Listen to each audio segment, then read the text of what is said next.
नमस्ते दोस्तों, welcome to learn with Shivam. आज हम लोग पढ़ेंगे हिस्ट्री के एक बेहद महत्वपूर्ण अध्याय जिसका नाम है प्रेस, संस्कृति एवं राष्ट्रवाद। आज हम लोग हिस्ट्री के चैप्टर 8 का अध्ययन करेंगे लोग, और बिहार बोर्ड मैट्रिक 2026 में पूछे जाने वाले हिस्ट्री के उन तमाम प्रश्नों को हम लोग हल कर चुके हैं जो प्रश्न जो है बिहार बोर्ड में हिस्ट्री से आपसे पूछे जा सकते हैं। और आज जो है हिस्ट्री का आखिरी क्लास है कि नहीं, तो आज हम लोग देखते हैं कि इतिहास के पिटारा में सवाल नंबर 1 क्या कह रहा है। और आज हमारा हिस्ट्री का तैयारी जो है 100% में 100% हो जाएगा। बचे शेष सब्जेक्टों की जो तैयारी है हम लोग धीरे धीरे करेंगे, अभी समय बहुत है। चलिए हम लोग शुरू करते हैं आज हिस्ट्री के पहला सवाल और आखिरी चैप्टर का जो सवाल है उसका हम लोग अध्ययन करेंगे। देखते हैं हम लोग सवाल नंबर की तरफ चलते हैं और देखा जाए कि सवाल नंबर 1 क्या कह रहा है। चलिए देखते हैं हम लोग सवाल नंबर 1 कह रहा है। सवाल नंबर 1, मुद्रण का प्रारंभ किस देश में हुआ था? मतलब मुद्रण की शुरुआत किस देश में हुआ था? तो मुद्रण की शुरुआत क्या भारत में हुआ था, कि चीन में हुआ था, कि इंग्लैंड में हुआ था, कि पाकिस्तान में हुआ था? तो मुद्रण की जो शुरुआत है हुआ चीन में हुआ था, इसीलिए इसका आंसर जो है बी होगा। अगर सवाल में पूछा जाए कि मुद्रण की शुरुआत किस देश में हुआ था, तो मुद्रण की शुरुआत जो है चीन में हुआ था। कहाँ हुआ था? हुआ चीन में हुआ था। चलिए आगे बढ़ते हम लोग सवाल नंबर 2 की ओर। सवाल नंबर 2 कह रहा है, भारतीय समाचार पत्र के मुक्तिदाता के रूप में कौन विख्यात है?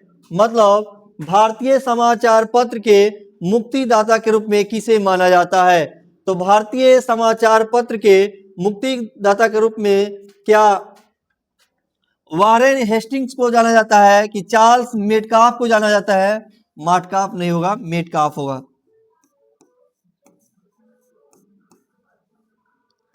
बताइए, चार्ल्स मेटकाफ को जाना जाता है, कि लॉर्ड लिटेन को जाना जाता है, कि फ्लॉर्ड रिपेन को जाना जाता है? तो भारतीय समाचार पत्र के मुक्तिदाता के रूप में जाना जाता हुआ चार्ल्स मेटकाफ को। इसका आंसर जो है बी होगा। क्या होगा बुआ? बी होगा। चलिए आगे बढ़ते हम लोग सवाल नंबर 3 की ओर। कह रहा है सवाल नंबर 3, संवाद कौमुदी का प्रकाशन किस भाषा में हुआ था? मतलब संवाद कौमुदी जो है किस भाषा में लिखी गई थी?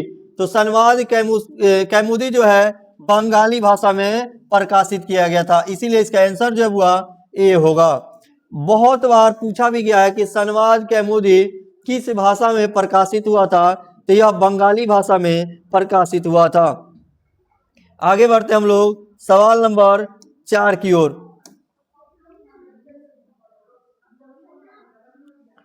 सवाल नंबर 4 कह रहा है, विश्व में सर्वप्रथम मुद्रण कला की शुरुआत हुई थी।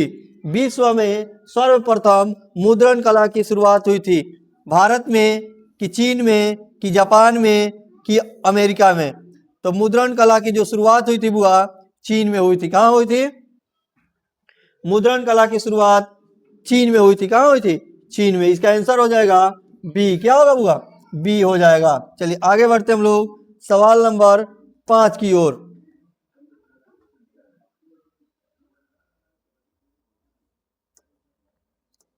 कह रहा है, किस पत्र ने रातों रात वर्नाकुलर प्रेस एक्ट से बचने के लिए अपनी भाषा बदल ली थी? कह रहा है कि किस पत्रिका ने वर्नाक्यूलर प्रेस एक्ट से बचने के लिए अपनी भाषा को बदल लिया था? वो कौन सा पत्र था? मतलब कि समाचार पत्र, भारत मित्र, कि अमृत बाजार पत्रिका, कि दैनिक जागरण, कि हिंदुस्तान रिव्यू? अमृत बाजार जो पत्रिका था हुआ वर्नाक्यूलर प्रेस एक्ट से बचने के लिए रातों रात अपनी भाषा बदल ली थी, इसका आंसर जो होगा बी होगा। क्या होगा? बी होगा। कह रहा है कि छठा नंबर सवाल कि विश्व में पेपर मिल की स्थापना हुई थी। विश्व में पहली बार पेपर मिल की स्थापना सर्वप्रथम कहाँ हुआ था? तो विश्व में पेपर मिल की स्थापना जो है पहली बार जर्मनी में हुआ था। कहाँ हुआ? जर्मनी में हुआ था। इसीलिए इसका आंसर जो है ए होगा। हम लोग सवाल नंबर 7 की ओर बढ़ते। किधर बढ़ते हुआ? सवाल नंबर 7 की ओर बढ़ते हैं।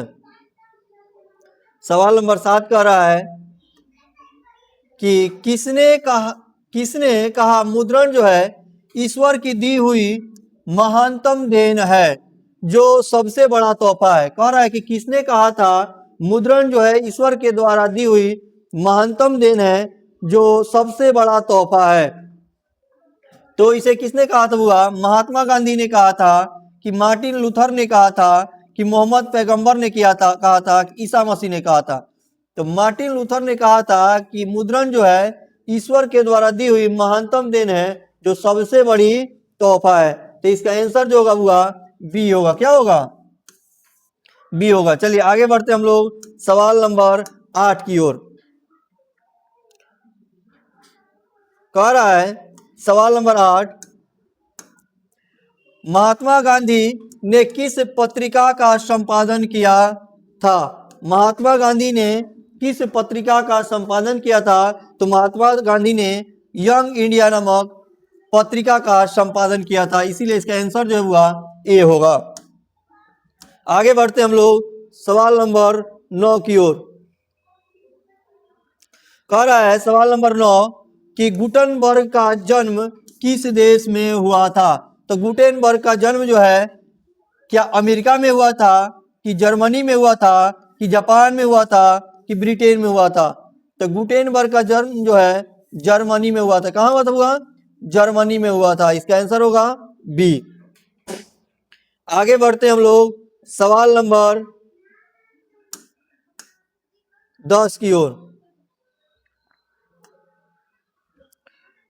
कागज का आविष्कार किस देश में हुआ था? कि कागज का आविष्कार जो है किस देश में हुआ था? तो कागज का आविष्कार जो हुआ चीन में हुआ था। कहाँ हुआ था? चीन में हुआ था। इसीलिए इसका आंसर जो है ए होगा। आगे बढ़ते हम लोग सवाल नंबर 11 की ओर।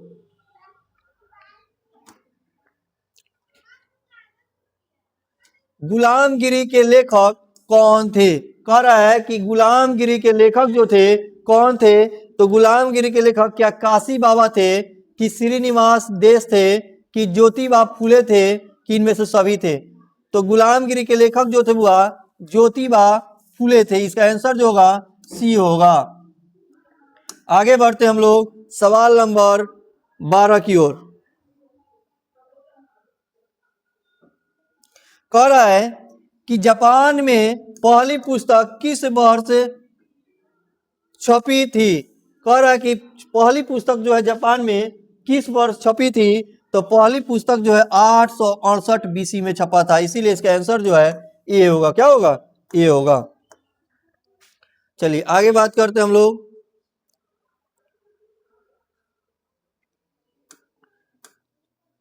भारत में छापखाना पहली बार कहाँ खोला गया था? कह रहे भारत में छापखाना जो है पहली बार कहाँ खोला गया था? तो पहली बार जो है हुआ मद्रास में खोला गया था। कहाँ खोला गया था? हुआ मद्रास में खोला गया था। इसका आंसर जो है बी होगा। चलिए सवाल नंबर 14 कह रहा है हॉरिजन पत्रिका का प्रकाशन किसने आरंभ किया था? किसने आरंभ किया था? तो इसके जो शुरुआत किए थे महात्मा गांधी ने किया था। किसने किया था? हुआ महात्मा गांधी ने किया था। चलिए आगे बढ़ते हम लोग सवाल नंबर 15 की ओर।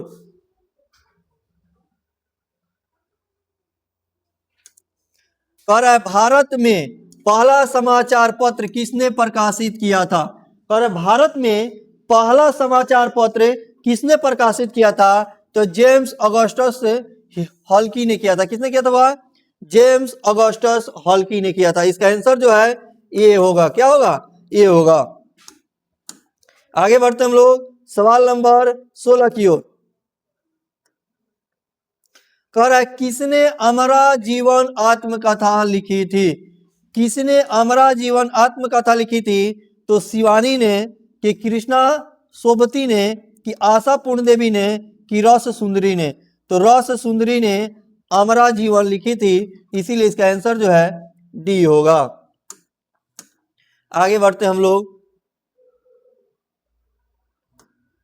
कह रहा है रूसो कहाँ का दार्शनिक था? रूसो कहाँ का दार्शनिक था? तो रूसो जो है फ्रांस का दार्शनिक था, और इसका आंसर जो है हुआ बी होगा। और यहाँ पे हमारा हिस्ट्री जो है समाप्त होता है, और हिस्ट्री के हम चैप्टर 1, 2, 3, 4, 5, 6, 7, 8 तक हम लोग समाप्त कर दिए हैं। हिस्ट्री में पूछे जाने वाले उन सभी प्रश्नों का हम लोग हल कर चुके हैं कि जो बोर्ड के द्वारा पूछा जा सकता है। आप लोग अपने सभी दोस्तों को वीडियो को शेयर करेंगे, और ज़्यादा से ज़्यादा अपने दोस्तों को शेयर करेंगे कि उनका भी एग्ज़ाम जो है काफ़ी बेहतर जाए। और आप लोग कमेंट करेंगे, लाइक करेंगे और शेयर करेंगे, बताएंगे कि आपको क्लास यह कैसा लगा, और नेक्स्ट क्लास जो है